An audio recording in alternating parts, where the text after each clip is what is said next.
Hello friends, ಇವತ್ತಿನ ಸಂಚಿಕೆಯಲ್ಲಿ ಏನಾಯಿತು ಅಂತ ನೋಡ್ಕೊಂಡು ಬರೋಣ ಬನ್ನಿ. ವಲ್ಲಭ ಮಲಗಿರ್ತಾನೆ. ಆಗ ಅಮೂಲ್ಯ ಬಂದು ಅವನಿಗೆ ಆಯಿಂಟ್ಮೆಂಟ್ ಹಚ್ಚುವಾಗ ಅವನಿಗೆ ಎಚ್ಚರ ಆಗುತ್ತೆ. ಏನೇ ಮಾಡ್ತಿದ್ಯಾ ಅಂತಾನೆ ವಲ್ಲಭ. ಅದು ಗಾಯಕ್ಕೆ ಆಯಿಂಟ್ಮೆಂಟ್ ಅಂತ ಅಮೂಲ್ಯ ಹೇಳುವಾಗ, ಅಮ್ಮ ತಾಯಿ ನಾನು ಆಗ ಏನು ಕೊರಿಯನ್ ಭಾಷೆಯಲ್ಲಿ ಹೇಳ್ದ, ಅಚ್ಚ ಕನ್ನಡದಲ್ಲಿ ತಾನೇ ಹೇಳಿದ್ದು, ಯಾಕೆ ಮತ್ತೆ ಮತ್ತೆ ಬಂದು ಇರಿಟೇಟ್ ಮಾಡ್ತಿದ್ಯಾ ಅಂತಾನೆ ವಲ್ಲಭ. ನಾನೇನು ಡಿಸ್ಟರ್ಬ್ ಮಾಡ್ತಿದ್ದೀನಿ, ನಿನ್ನ ಗಾಯಕ್ಕೆ ಆಯಿಂಟ್ಮೆಂಟ್ ಹಾಕೋ ತಪ್ಪ ಅಂತಾಳೆ ಅಮೂಲ್ಯ. ಏನು ಬೇಡ ಅಂತಾನೆ ವಲ್ಲಭ. ಯಾಕೆ ವಲ್ಲಭ ಹೀಗೆ ಮಾಡ್ತೀಯಾ? ನನ್ನಿಂದ ಆಗಿರೋ ತಪ್ಪನ್ನು ಹೇಗಾದರೂ ಮಾಡಿ ಸರಿ ಮಾಡೋಕ್ಕೆ ನೋಡ್ತಾ ಇದ್ದೀನಿ. ನಿನ್ನ ಹೀಗೆ ನೋಡೋಕೆ ಆಗ್ತಿಲ್ಲ ನನಗೆ. ನಾನೇ ಎಲ್ಲದಕ್ಕೂ ಕಾರಣ ಅಂತ ತುಂಬ ಗಿಲ್ಟ್ ಆಗ್ತಿದೆ ಅಂತಾಳೆ ಅಮೂಲ್ಯ. ನಿನ್ನ ಗಿಲ್ಟನ್ನು ನೀನೇ ಇಟ್ಕೋ, ನನಗಾಗಿರೋ ಗಾಯನ ನಾನು ಅನುಭವಿಸ್ತೀನಿ. ಏನು ನೋಡ್ತಿದ್ಯಾ, ಹೋಗಿಲಿಂದ ನನ್ನ ಕರ್ಮ ಅಂತ ದಿಂಬು ಮತ್ತು ಬೆಡ್ಶೀಟನ್ನು ತಗೊಂಡು ಅಲ್ಲಿಂದ ಮೇಲ್ಗಡೆ ಟೆರೆಸ್ಗೆ ಹೋಗ್ತಾನೆ ವಲ್ಲಭ. ಅವನ ನೋಡಿ ಸುಂದ್ರ, ಏನು ವಲ್ಲಭ ಇದು ನೀನಿಲ್ಲಿ ಅಂತಾನೆ. ಮಾವ ಇವತ್ತು ನೈಟ್ ಇಲ್ಲೇ ಮಲಗ್ತೀನಿ ಅಂತಾನೆ ವಲ್ಲಭ. ಯಾಕೋ? ಚಳಿ ಇದೆ ಚಿಕ್ಕು, ಚಾಪೆ ಮೇಲೆ ಮಲಗಿದ್ರೆ ನಿನಗಾಗಿರೋ ಗಾಯ ಇನ್ನೂ ಹೆಚ್ಚಾಗುತ್ತೆ. ಕೆಳಗಡೆ ರೂಮಲ್ಲಿ ಬೆಡ್ಶೀಟ್ ಇದೆಯಲ್ಲ, ಅಲ್ಲೇ ಮಲ್ಕೋ ಅಂತಾನೆ ಮಾಧವ. ಪ್ಲೀಸ್ ಇಲ್ಲೇ ಮಲಗ್ತೀನಿ. ಹೊಸದಾಗಿ ಮದುವೆ ಆದವ್ರು ನೀವು, ನಿನಗೂ ಅವಳಿಗೂ ಏನಾದರೂ ಜಗಳ ಆಯಿತಾ? ಅವಳ ಅಣ್ಣನ್ನ ಅವಳು ವಹಿಸ್ಕೊಂಡು ಜಗಳ ಮಾಡಿದ್ಲ? ಹಾಗೇನಾದರೂ ಇದ್ದರೆ ಹೇಳು, ನಾನು ಹೋಗ್ತೀನಿ, ಅವಳಿಗೆ ಹೇಳ್ತೀನಿ ಅಂತಾನೆ ಸುಂದ್ರ. ಮಾವ ಪ್ಲೀಸ್ ಅಂತಾನೆ ವಲ್ಲಭ. ನೋಡ್ದ ಮಾಧವ ಹೆಂಡ್ತಿನ ವಹಿಸ್ಕೊಂಡು ಮಾತಾಡ್ತಾನೆ. ನೋವಿಂದ ಹೊರಳಾಡಿದರೆ ಅಮ್ಮಗೆ ಡಿಸ್ಟರ್ಬ್ ಆಗುತ್ತೆ ಅಂತ ಅಲ್ವಾ ಅಂತಾನೆ ಸುಂದ್ರ. ಮಾಮ ಮೊದಲೇ ನನಗೆ ಮನಸ್ಸು ಸರಿ ಇಲ್ಲ, ರಗಳೆ ಕೊಟ್ಟರೆ ಮನೆ ಮುಂದೆ ಹೋಗಿ ಮಲಗ್ತೀನಿ, ಆಮೇಲೆ ಆ ವಿಷಯಕ್ಕೂ ನೀವೇ ಅಪ್ಪನ ಹತ್ರ ಬಯಸ್ಕೋಬೇಕಾಗುತ್ತೆ ಅಂತಾನೆ ವಲ್ಲಭ. ಕನ್ಫರ್ಮ್ ನೀನು ಅಮೂಲ್ಯ ಜಗಳ ಮಾಡಿರೋದು ಕನ್ಫರ್ಮ್. ಇವತ್ತು ನೋಡ್ತಾ ಇದ್ರೆ ನಾನು ಮಾಧವ ಮದುವೆ ಆಗೋದೇ ಬೇಡ ಅನ್ನಿಸ್ತಿದೆ ಅಂತಾನೆ ಸುಂದ್ರ. ನನಗೂ ಹಾಗೆ ಅನ್ನಿಸ್ತಿದೆ ಅಂತಾನೆ ಮಾಧವ. ಚಿಕ್ಕ ಆಯಿಂಟ್ಮೆಂಟ್ ಏನಾದರೂ ತಂದ್ಕೊಡ್ಲ ನಿನಗೆ? ತುಂಬ ನೋವಾಗ್ತಿರ್ಬೇಕು ಅಂತಾನೆ ಮಾಧವ. ಬೇಡ ಅಣ್ಣ, ನಾನು ಹಚ್ಕೊಂಡಿದ್ದೀನಿ, ನೀನು ಮಲ್ಕೋ ಅಂತಾನೆ ವಲ್ಲಭ. ಮಾಧವ ಸುಂದ್ರ ಮಲ್ಕೋತಾರೆ. ನಂತರ ವಲ್ಲಭ ಮಲಗಿರ್ತಾನೆ. ಆಗ ನಂದನ್ ಮೇಲ್ಗಡೆ ಬಂದು ವಲ್ಲಭನ ಪಕ್ಕ ಕೂತ್ಕೊಂಡು, ತುಂಬ ನೋವಾಗ್ತಿದ್ಯಾ ಮಗನೇ ಅಂತ ತಲೆ ಸವರುತ್ತಾ ಅಲ್ಲಿಂದ ಎದ್ದು ಕಣ್ಣೀರನ್ನು ಒರೆಸ್ಕೊಂಡು ಬರುವಾಗ ತಿರುಗಿ ನೋಡಿ ಮತ್ತೆ ಹೋಗ್ತಾರೆ. ಆಗ ವಲ್ಲಭನಿಗೆ ಎಚ್ಚರ ಆಗುತ್ತೆ. ಆಗ ಅಳ್ತಾ ವಲ್ಲಭ, ಐ ಆಮ್ ಸಾರಿ ಅಪ್ಪ, ನನ್ನ ಕ್ಷಮಿಸ್ಬಿಡಿ ಅಂತ ಅಳ್ತಾನೆ. ಈಚೆ ಅಮೂಲ್ಯ ಕಾಲೇಜಿಗೆ ಹೊರಟು ಫ್ರೆಂಡ್ಸ್ಗೆ ದಾರಿಲಿ ಕಾಯ್ತಿರ್ತಾಳೆ. ಆಗ ಕಾವ್ಯ ಬರ್ತಾಳೆ. ಕಾವ್ಯ ಯಾಕೆ ಲೇಟು, ಬೇಗ ಬಾ, ಒಂದು ಇಂಪಾರ್ಟೆಂಟ್ ಕೆಲಸ ಇದೆ ಅಂತ ಹೇಳಿದ್ದೆ ತಾನೆ ಅಂತಾಳೆ ಅಮೂಲ್ಯ.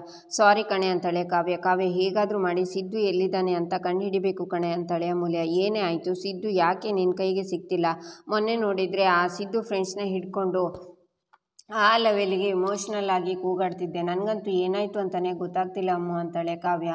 ಸಿದ್ದು ಮೋಸ ಮಾಡಿಬಿಟ್ಟ ಕಣೆ ನನಗೆ, ನಮ್ಮ ಮನೆಯಿಂದ ಒಡವೆನೆಲ್ಲ ಕದ್ಕೊಂಡು ಹೋದ ಕಣೆ ಅವನು ಅಂತಾಳೆ ಅಮೂಲ್ಯ.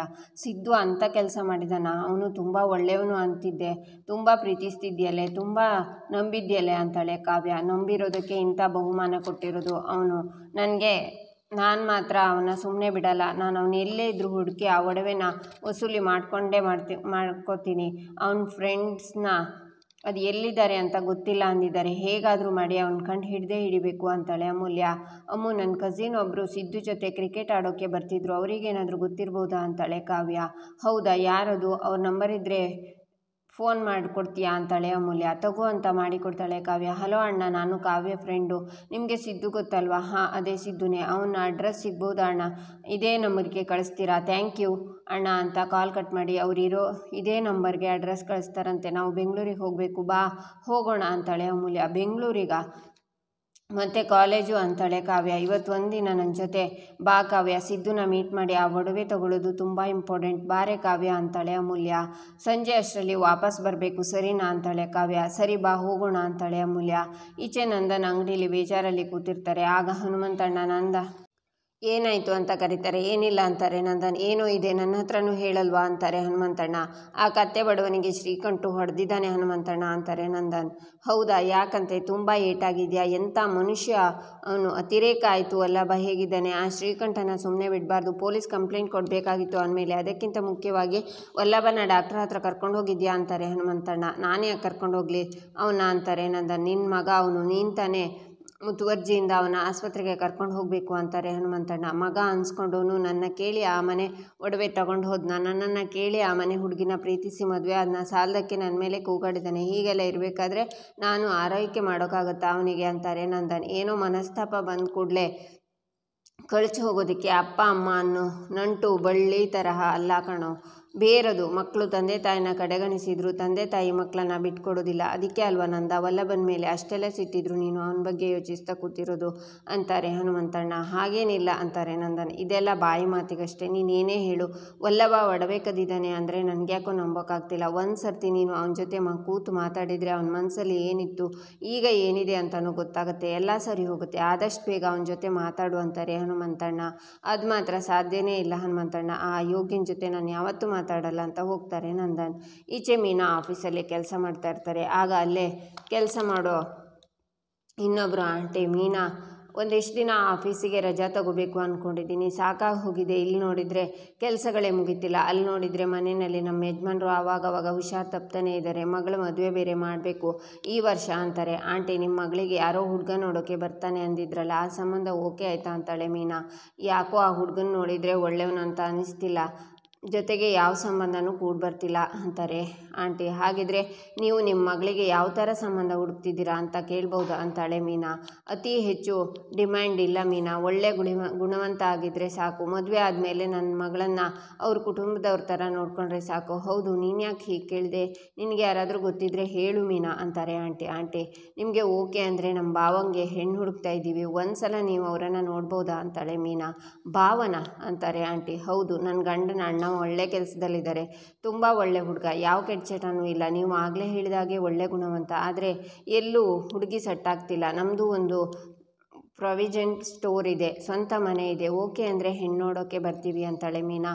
ಹೌದಾ, ಮತ್ತ್ಯಾಕೆ ಅವ್ರಿಗೆ ಇನ್ನೂ ಮದುವೆ ಆಗಿರಲಿಲ್ಲ ಅಂತಾರೆ ಆಂಟಿ. ಅದಕ್ಕೊಂಥರ ನಾನೇ ಕಾರಣ ಆಂಟಿ. ನಾನು ಕೇಶವ ಓಡೋಗಿ ಮದುವೆ ಆಗಿದ್ದು ತಮ್ಮಂಗೆ ಮದುವೆ ಆದರೂ ಅಣ್ಣಂಗಿನ್ನೂ ಮದುವೆ ಆಗಿಲ್ಲ ಅಲ್ವಾ, ಏನೋ ಸಮಸ್ಯೆ ಇದೆ ಅಂತ ಯಾವ ಸಂಬಂಧನೂ ಕೂಡ ಬರ್ತಿಲ್ಲ. ಈಗ ನನ್ನ ಮೈದ್ನಾನು ಮದುವೆ ಆಗಿಬಿಟ್ಟಿದ್ದಾನೆ, ಅದಕ್ಕೆ ಭಾವಂಗೆ ಹೆಣ್ಣು ಸೆಟ್ ಆಗೋದು ಇನ್ನೂ ಕಷ್ಟ ಆಗಿದೆ. ಆದರೆ ಅವರಿಗೆ ಯಾವುದೇ ಥರದ ಪ್ರಾಬ್ಲಮ್ ಇಲ್ಲ ಆಂಟಿ, ಇದಕ್ಕೆ ನಾನು ಗ್ಯಾರಂಟಿ ಕೊಡ್ತೀನಿ ಅಂತಾಳೆ ಮೀನಾ. ಸರಿ ಮೀನಾ, ನೀನು ಇಷ್ಟು ಹೇಳ್ತೀಯ ಅಂದಮೇಲೆ ಹುಡುಗ ಒಳ್ಳೆಯವನೇ ಆಗಿರ್ತಾನೆ, ಚೆನ್ನಾಗೇ ಇರ್ತಾನೆ. ಯಾವುದಕ್ಕೂ ನಾನು ಹೋಗಿ ನಮ್ಮ ಯಜಮಾನರು ಮತ್ತು ಮಗಳ ಹತ್ರ ಮಾತಾಡ್ತೀನಿ, ನೀವು ಮನೆಗೆ ಹೋಗಿ ಮಾತಾಡು, ಆಮೇಲೆ ಹುಡುಗಿ ನೋಡೋಕ್ಕೆ ನಮ್ಮ ಮನೆಗೆ ಬನ್ನಿ, ಓಕೆನಾ ಅಂತಾರೆ ಆಂಟಿ. ಸರಿ aunty, thank you so much aunty.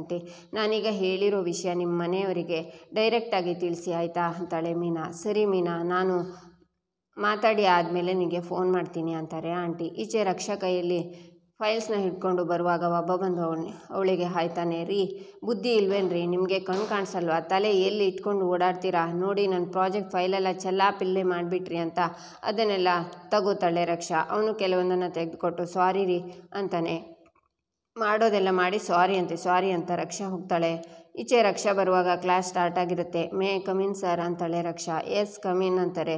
Project submit ಮಾಡಬೇಕಾಗಿತ್ತಲ್ವ ನೀವು ಅಂತಾರೆ. Sir, sorry for the delay sir, this is for the presentation ಅಂತ ಕೊಡ್ತಾಳೆ ರಕ್ಷಾ. ಎಕ್ಸ್ಪ್ಲೇನ್ ಮಾಡಿ ಅಂತಾರೆ ಸರ್. ಆಗ ರಕ್ಷಾ ಎಕ್ಸ್ಪ್ಲೇನ್ ಮಾಡ್ತಾ ನೆಕ್ಸ್ಟ್ ಒನ್ ಅನ್ನುವಾಗ ನೆಕ್ಸ್ಟ್ ಪೇಪರ್ ಇರಲ್ಲ. ಏನಾಯಿತು ರಕ್ಷಾ ಅಂತಾರೆ ಸರ್. ಒಂದು ಪೇಪರ್ ಮಿಸ್ ಆಗಿ ಹೋಗಿದೆ ಸರ್ ಅಂತಾಳೆ ರಕ್ಷಾ. ಅವಳನ್ನು ನೋಡಿ ಜ್ಯೋತಿ ನಗ್ತಾಳೆ. ಅದೊಂದು ಪೇಪರ್ ಹೇಗೆ ಮಿಸ್ ಆಗುತ್ತೆ? ಜವಾಬ್ದಾರಿ ಇಲ್ಲ, ನೀವು ಪ್ರಾಜೆಕ್ಟ್ನ ಕಂಪ್ಲೀಟ್ ಮಾಡಿಲ್ಲ ಅಂತ ಹೇಳಿ ಅಂತಾರೆ ಸರ್. ಬರುವಾಗ ಒಂದು ಪೇಪರ್ ಮಿಸ್ ಆಗಿದೆ ಸರ್, 5 ಮಿನಿಟ್ಸ್ ಟೈಮ್ ಕೊಟ್ಟೆ ತರ್ತೀನಿ ಅಂತ ರಕ್ಷಾ ಬಂದು ನೋಡುವಾಗ ಅದು ಒಂದು ಗಿಡದ ಮೇಲೆ ಇರುತ್ತೆ.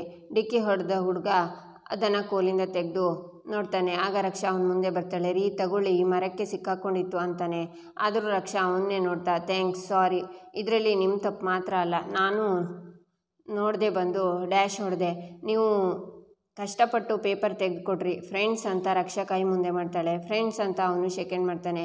ಅದನ್ನು ಜ್ಯೋತಿ ನೋಡ್ತಾಳೆ. ಈಚೆ ಅಮೂಲ್ಯ ಕಾವ್ಯ ಬೆಂಗಳೂರಿಗೆ ಬರ್ತಾರೆ. ಅಡ್ರೆಸ್ ಹುಡುಕ್ತಾ ಒಂದು ಮನೆಗೆ ಬಂದು ಸರ್ ಮೇಡಮ್ ಅಂತ ಕರೆದು ಕಾಲಿಂಗ್ ಬೆಲ್ ಮಾಡ್ತಾಳೆ ಅಮೂಲ್ಯ. ಆಗ ಒಬ್ಬರು ಹೊರಗೆ ಬಂದು ಯಾರು ಬೇಕಿತ್ತು ಅಂತಾರೆ. ಸಿದ್ದು ಸರ್ ಅಂತಾಳೆ ಅಮೂಲ್ಯ. ಅವ್ರು ನಿಮ್ಗೆ ಏನಾಗಬೇಕಾಗಿತ್ತು ಅಂತಾರೆ ಅವರು. ಫ್ರೆಂಡ್, ಅವ್ನು ನಿಮ್ಮ ಮನೇಲಿ ಅಲ್ವಾ ಬಾಡಿಗೆಗಿರೋದು ಅಂತಾಳೆ ಅಮೂಲ್ಯ. ನೋಡಿದರೆ ಒಳ್ಳೆ ಮನೆ ಹೆಣ್ಮಕ್ಳ ಥರ ಕಾಣ್ತೀರಾ, ಪೊರ್ಕಿ ನಿಮ್ಮ ಫ್ರೆಂಡಾ ಅಂತಾರೆ ಅವರು. ನಮ್ಮಂಗೆ ಹುಷಾರಿರ್ಲಿಲ್ವಲ್ಲ ಸರ್, ಆವಾಗ ಪರಿಚಯ ಆಗಿ ಫ್ರೆಂಡ್ ಆದ. ಒಂದು ಇಂಪಾರ್ಟೆಂಟ್ ವಿಷಯ ಮಾತಾಡಬೇಕಿತ್ತು ಸರ್ ಅಂತಾಳೆ ಅಮೂಲ್ಯ.